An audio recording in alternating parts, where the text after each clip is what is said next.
Hello everyone and welcome to our talk. In this presentation, I'm going to present one of our papers, which is titled A New Acquisition Function for Robust Bayesian Optimization of Unconstrained Problems. So in this talk, we are first of all going to introduce the problem, then the research aim of the paper. We are then going to follow it with the methodology and approach, and which will be then followed by the most important things, which is the results. And finally, we'll provide the summary and conclusion and the important references and supporting material to someone who's interested. So the issue that we want to solve, the main thing that we want to focus on is the robust Bayesian optimization. And the goal of it is that we want to efficiently solve expensive black box problems, which are subject to uncertainty and noise. And important considerations here are that the infill criteria, the initial sampling, and obviously how do we model the uncertainty and noise. And in figure 1, we have provided a flow chart of the robust Bayesian optimization. And if we see that the difference of this flow chart with the normal Bayesian optimization is in step 6 and 7, because in step 6 we use the robust optimum on the Kriging model as a reference value over which the improvement is computed, as opposed to the minimum observed value of the function, which is normally used in the nominal Bayesian optimization.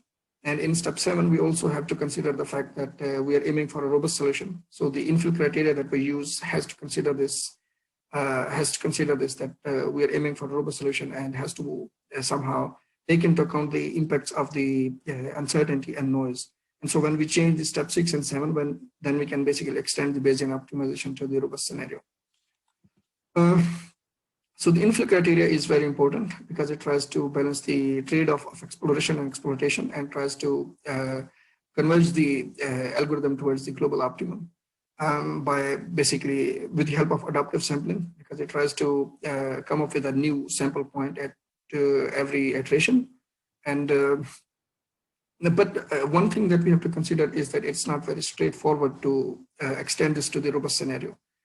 So in this paper, we basically try to utilize the moment generating function of the improvement as an infill criteria. So this moment generating function of the improvement, basically, it linearly combines all the moments of the improvement. And in this paper, we are basically extending it to the robust scenario because it has already been proposed for the nominal optimization.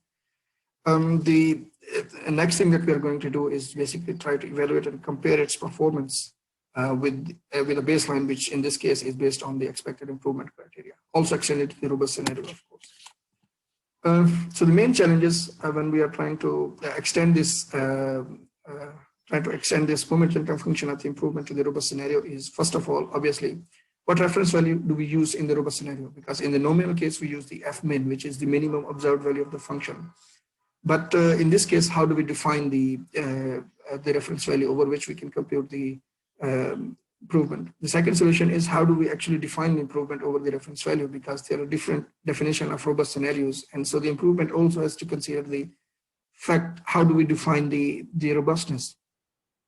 And so since we are basically trying to use the robustness based on the minimax, basically based on the worst case impact of the uncertainty, so our solution is, first of all, we replace the fmin, which is minimum observed value of the function. We substitute it with the robust optimum found on the Kriging model.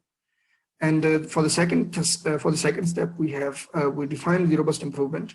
For every such point, we take the worst impact of the uncertainty. And so in this manner, we basically can come up with the robust improvement, which takes the worst predicted value on a single point.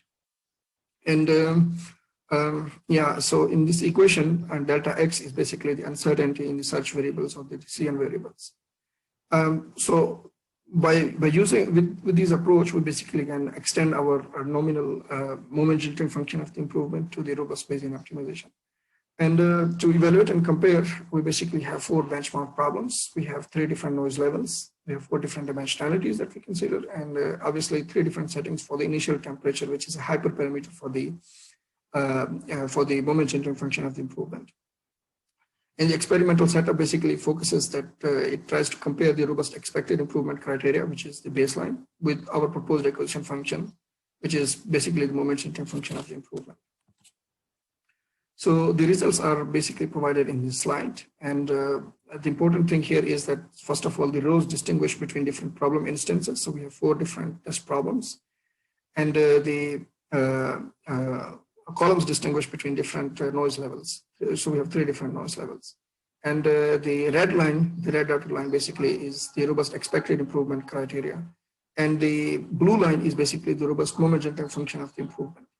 And the curves are basically based on the mean absolute difference of the globally robust optimal function value. And so the lower mean absolute difference to the globally robust optimal function value, the better. And so we can see that in 6 out of the 12 total cases, our proposed acquisition function performs better than the expected improvement criteria. And but in the other 6 cases, the expected improvement criteria performs superior to our case. We also see the impact of the initial temperature configuration. So we have for this to measure the initial temperature configuration to see the impact of this. We come up with we choose 2 test problems, which in this case will be Brennan and the 3-dimensional test problem, and the details of which are provided in the paper. We have 3 different noise levels, same as before, and we have 3 different settings of the initial temperature, which is basically 1, 3, and 5. And on the rightmost column, we have the mean absolute difference to the globally robust optimal function value, and again, it is accompanied with the standard error, so the lower is the better. And so what we observe is that usually the initial temperature configuration is problem dependent, because we see that for the Brennan, for the case of Brennan, the lower initial temperature is basically, it gives us a better result. It gets us closer to the globally robust optimal function value. But the opposite is true in the 3-dimensional cases. The limitations of our study are that, of course, the problems are simple, and obviously they have to be extended to more complex and real-world scenarios, and obviously the issue of the low dimensionality. To summarize, we can say that the Bayesian optimization is a global search strategy designed for expensive to evaluate black box problems, and extending it to the robust scenario is not straightforward. In this case, in this paper, we propose a new acquisition function to efficiently solve expensive black box problems via Bayesian optimization. The proposed acquisition function reflects the need for the robust optimum and not the nominal optimum, and it linearly combines all the moments of the improvement. Finally, we try to compare our proposed acquisition function with the robust expected improvement criteria, and we see that in half of the cases, our acquisition function performs superior to the baseline. And we also find out that the settings of the initial temperature are problem dependent. So these are some of the important references. And finally, if someone is interested in the source code to reproduce the experimental result, then we would like to help you if we can. So you can contact us. And thanks a lot for your